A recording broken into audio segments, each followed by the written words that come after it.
Doc, with the way this thing has been going back and forth, it's almost like your crew can hardly wait until they get back out on the floor tonight because of the success they had up in the Bay Area. You want to bring it back here? Yeah, I mean, listen, we're happy to be here, but we obviously want to win.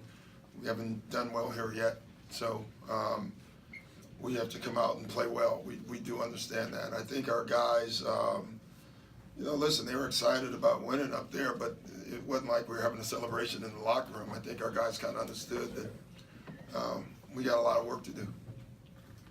Doc, Ann Killian with the San Francisco Chronicle. Houston has flown to the Bay Area and are waiting there, assuming that they might be playing on Sunday. Just wondering, does that give you guys any more motivation? I don't know how much more. I mean, we have Golden State. We're playing them. I don't know how much more motivation. I'm looking forward to, seeing them. I mean, you can look at it a lot of ways. Let's hope that we can win tonight and create some travel issues for everybody. That would be fantastic for all of us. But, honestly, if I was Houston, I honestly would do the same thing. It's a 12:30 game. It's easy to get back on a plane and fly back to Houston, but it's tough to fly from Houston to San Fran and play a 12:30 game. So I just really, really would like to see them get back on a plane. That would be amazing. We'll take them with us. We're fine. So. Doc, how well did you know Havlicek when you were Very well, very well. He was I'm glad you brought that up. I was going to bring it up, and he was like the gentleman of sports. I'm not going to. When I took the Celtic job, all the ex-players have kind of been not run out, but they kind of were not around anymore. And Jeff Twist, if you guys all know Jeff Twist, I called him and said I wanted to do something to try to.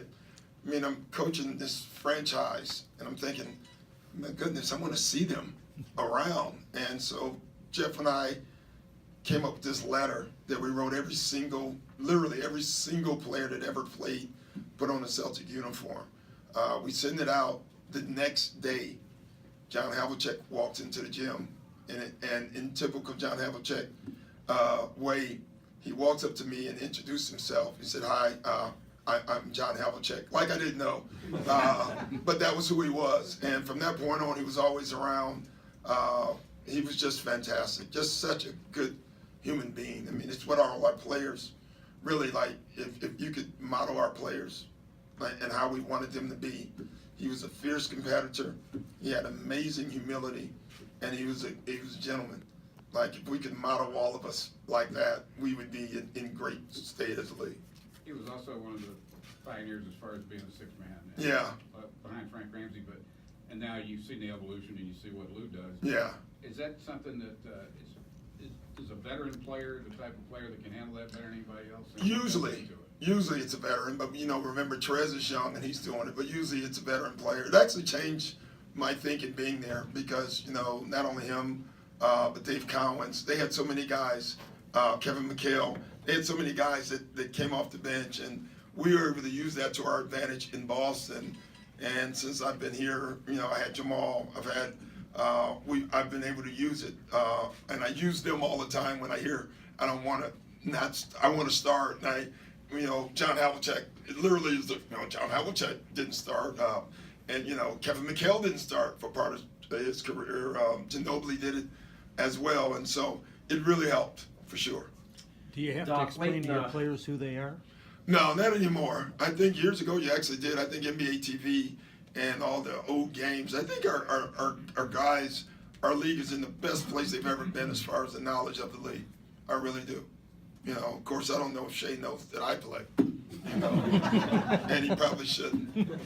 Doc, late in Game 5, looked like Draymond Green came to the side. Did he say something to you while you're standing on the sidelines late in the late? Oh, it was comical. We're laughing actually because I said it was a foul.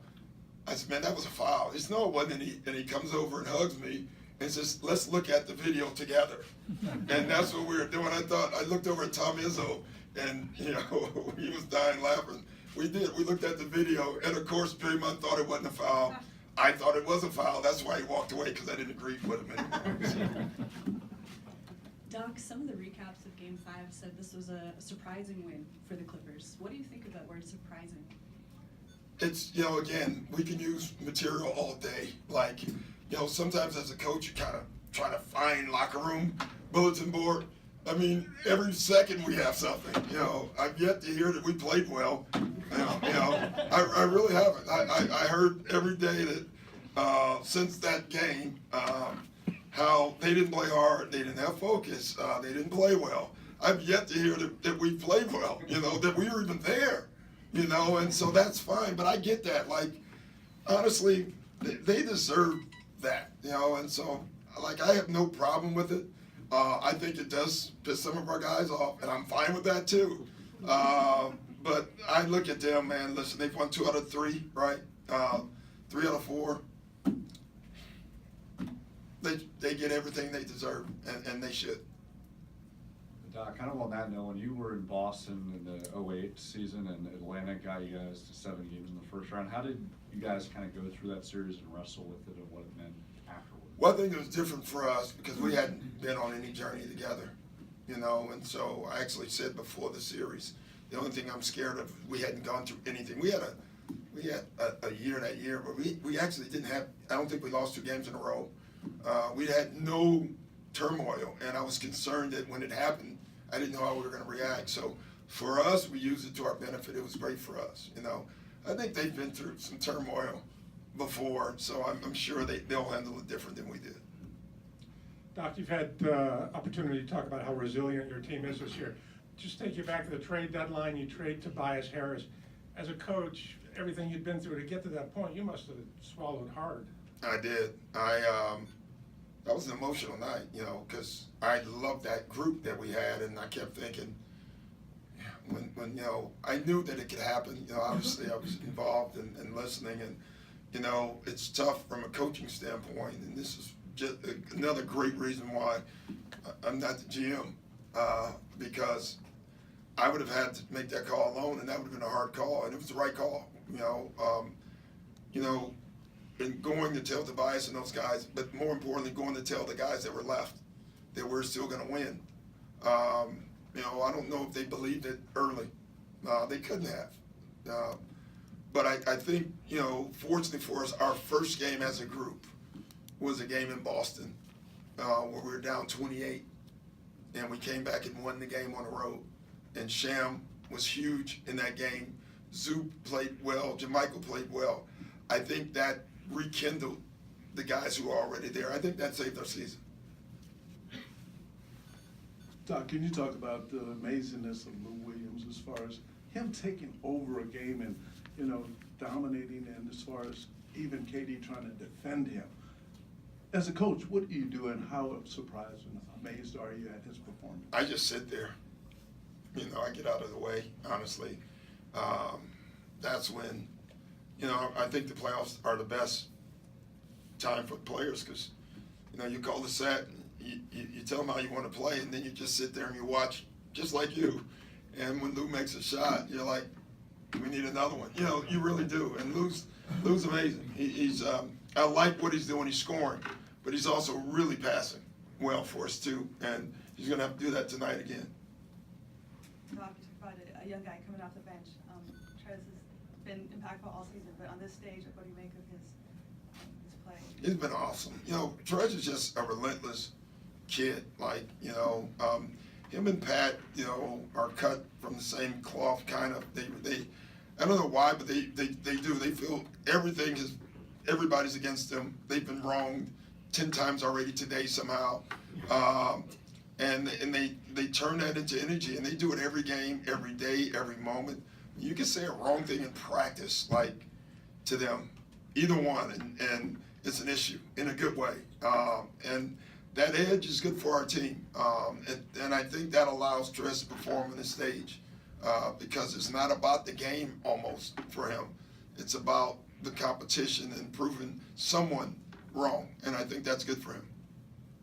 Doc, when you get to a game 6, is the intimidation factor, is that gone? Yeah, I don't think it's ever there. I think we have great humility. We understand who they are. But you got to show up and play. We made that clear. Like, And we made it clear we're gonna be us. We're not gonna recreate anything, any new wheel, 'cause we couldn't. And let's be us. And if they beat us being us, good, all right? But let's beat them being us. That's the only people we can be. And I think we've made that perfectly clear to our guys, and I think they believe that. You guys went with a eight and a half man rotation. I don't know how you go with an 8.5 rotation, but, you know. One guy played The five- poor 5 guy, minutes. I feel bad for that guy. Jesus. I'm not gonna say who it was, but. Yeah. What did you like about the condensed rotation, and do you expect to do something similar in Game 6? I liked it. I planned it before. You know, you never know with foul trouble, and also with how guys are playing. But the guys we chose played well. We were tested with Jamaica. Remember, he got in foul trouble. We had to make a choice because I think Gal had literally just sat down, and we asked he wanted to go back in, and so that was the only issue we had with it. Hopefully, we can do it again. Doc, after the Game 5 win, a lot of the TV stations and stuff said you guys had nothing to lose. I know you touched on it earlier in the series, but why is that wrong? I mean, other than the obvious. Well, because we do. You know, we do. If we lose today, we lose the series. To me, that's something to lose. And, you know, that's important. We want to win. Like, we want to win just like them. I don't know why just they can want to win. You know, we want to win too. We have to play well to win. And so you have to have that mentality going in it. Having nothing to lose, I think you lose. You know, I think you have something to lose when you're playing something like this. And I think our guys want to win. So that's the answer. Thanks, guys. Thanks, guys.